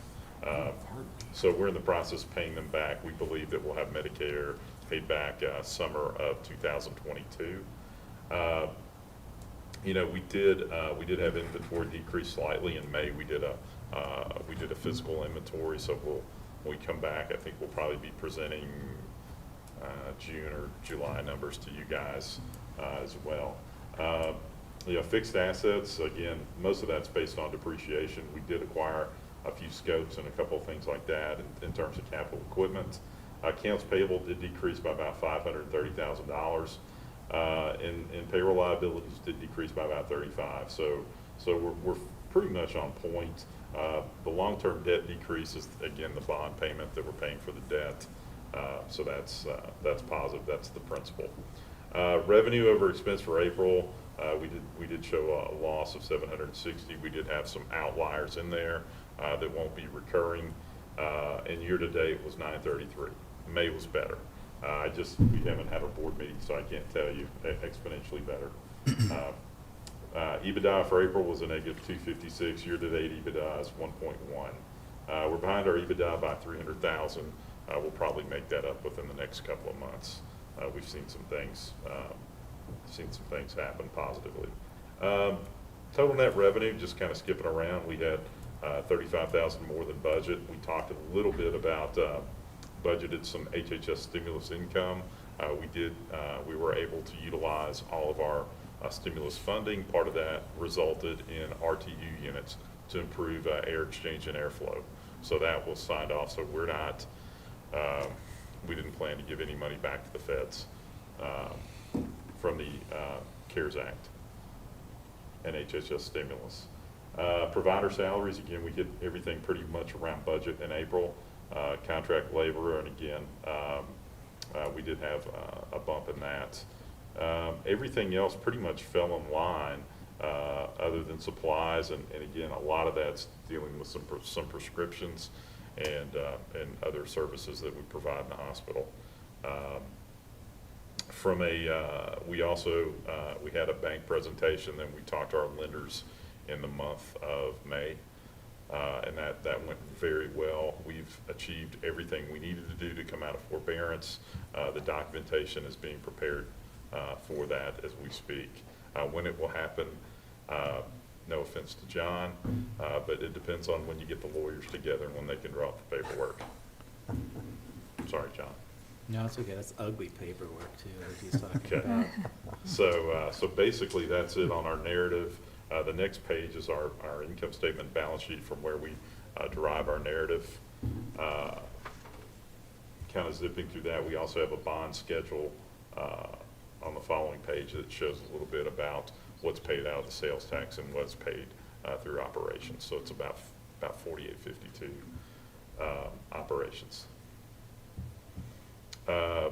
You know, from a statistical standpoint, it looked like our ED. We were below on our volumes for ED in the months of January and February, but with the spike and the rise in tourism, we've seen a lot more ED volume come through in the last few months. We've also made a bunch more ambulance runs and transports and things like that. So that's picked up as well. Surgeries again, you know, have been up from the standpoint of, you know, a lot of people are getting some of their colonoscopies, maintenance surgeries, as well as orthopedics, things like that. So that's on our statistics page. And again, we have a ratio page in here that shows that I don't know if the banks love us, but they hate us less. And that's our ratio page. But if you guys have any questions, we're happy to answer any of those for you. Our net AR days, globally is about 34. For the hospital, it's about 35. Industry standards are low 40s, so we're doing ahead of industry standards. Very good. What about indigent care? We do a lot, sir. Yeah, I know. I didn't know how your numbers were. I didn't. We basically, from an indigent care standpoint, and our charge master isn't that far off from Medicare, Yeah. as opposed to maybe some other competitors in the area. Okay. So we'll probably do maybe $6 million this month, or the year. I'm sorry, year 6 Yeah. to 7. That's guidance right now.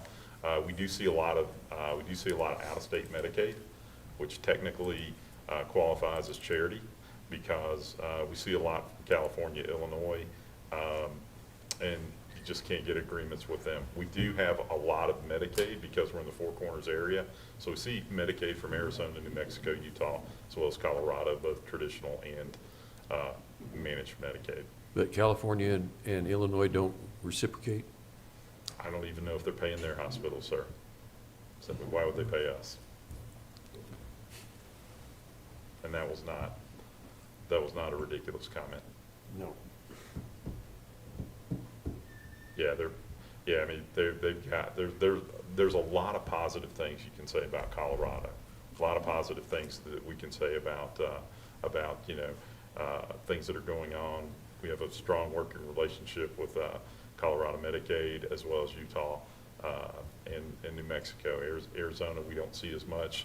Relationship's not as strong, but they do take care of their patients, and we take care of their patients regardless of ability to pay. Right. It looks like you're up to 85 days cash on hand. Yes, sir. That is correct. Yeah. So key number is 80, and I mean, we've got 3 payrolls in July, so you may see it drop to about 81 at the end of July. So that's the guidance right now. Good. Good.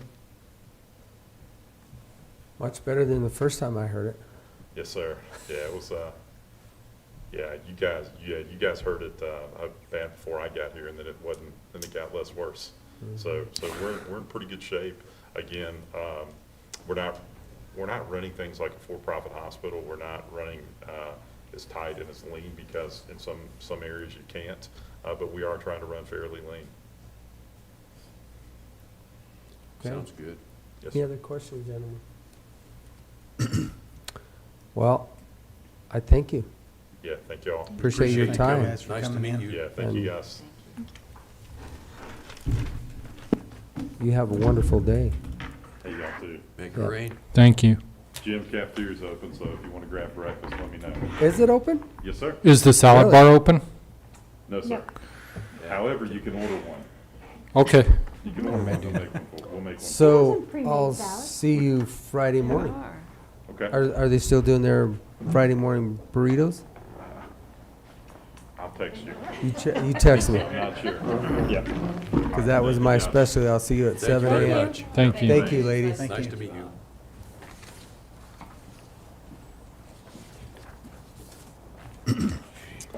Okay, we are at the end of our agenda. Gentlemen, do you have anything else for the good of the county that you need to present? I do not. Nope. Okay, well, Motion to adjourn. Second. it's been moved and seconded that we adjourn this meeting of June 29th, 2021. All those in favor? Aye. Aye. Aye.